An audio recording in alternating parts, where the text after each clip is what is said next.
In 1677, 6 people who lived here went on trial based on paranoia and fear. 5 were executed. Find out the story in this episode of Astonishing Glasgow.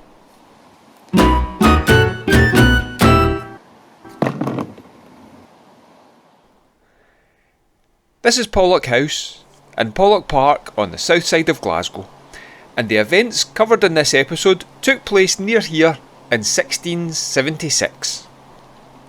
At that time, the current house was still 75 years away from being built, but the manor house of Pollok Estate stood right here where the current house now stands. In 1676, the laird of the estate was Sir George Maxwell. One of George's interests was witch hunting, and he would regularly travel Scotland to attend trials, but it wasn't long before he became directly involved himself. It was after returning from a trial that Sir George began to feel ill, with sharp pains in his side. As his illness got worse, a servant girl by the name of Janet Douglas would accuse 6 people of being the cause of his illness. Janet Douglas was a very recent addition to the staff of the manor house, and she only arrived earlier that year. She was unusual in the staff as she was deaf and mute, but this was often seen as an advantage as she would be less likely to complain. Being new to the area with no family locally, she was staying with the Stewart family in Pollok, a village that was completely demolished in the 1750s so that it didn't spoil the view from the new Pollok house. As Sir George Maxwell's condition worsened, young Janet began to indicate through symbols that the cause of his pains was witchcraft.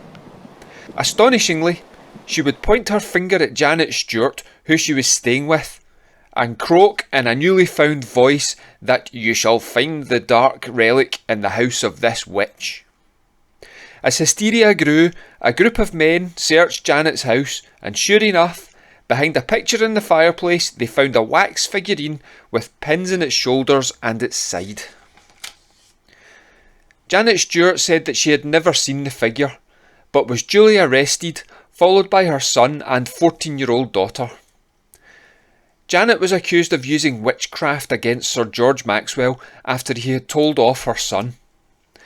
As the 3 were questioned, but more likely tortured into confessing, Sir George's condition seemed to improve, but when his health again declined, Janet Douglas once again found the power of speech to accuse another 3 women of witchcraft. By 1677, evidence had been gained, stories had been gathered, and confessions had been forced from the 6 accused, and a trial of Janet Stewart, her son John Stewart, her 14-year-old daughter Annabel Stewart, along with the trial of Bessie Weir, Margaret Jackson and Marjorie Craig began. The trial took place in Paisley, as Pollok did not fall under Glasgow's control at this time, and all 6 were found guilty of witchcraft.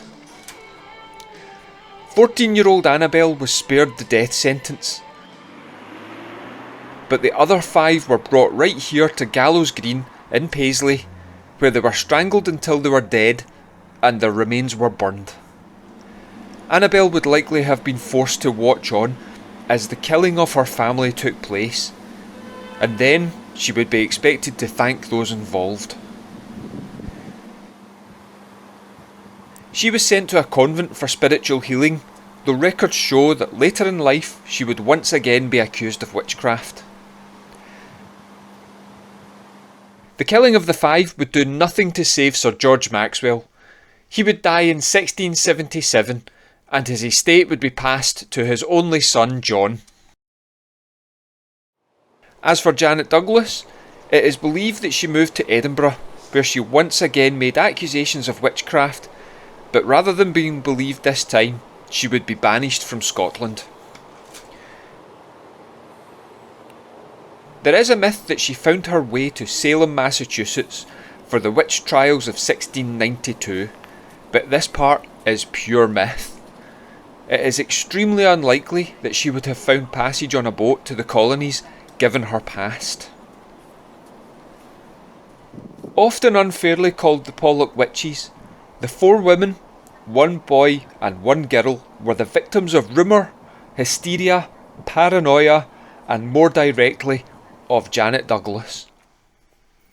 It is said that the souls of the 5 who were executed still roam Pollok House to this day, trying to find Janet Douglas. So why not visit for yourself and see if you can spot them? I can't promise you will see any spirits, but you will see a very well preserved Georgian stately house with a large collection of Spanish art, a grand library and lots of very friendly staff to answer any questions you may have. Incidentally, this small patch of grass at Gallows Green would again see the killing of souls accused of witchcraft.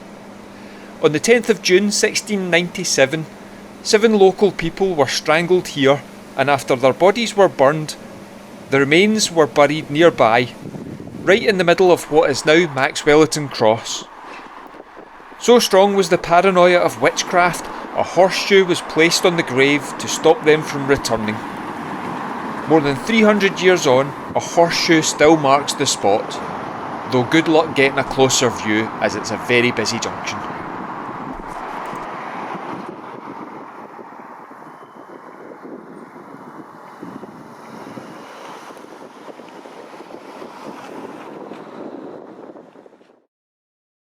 I hope you've enjoyed this episode of Astonishing Glasgow, and if you have, please hit that like and subscribe button. If you are feeling really generous, show some support by leaving a donation via the Super Thanks button, and get in touch via the comments section or over on my social media feeds. All the links are below. Stay tuned for some other videos you might like, and for now, thank you very much again for watching, and see you next time in Astonishing Glasgow.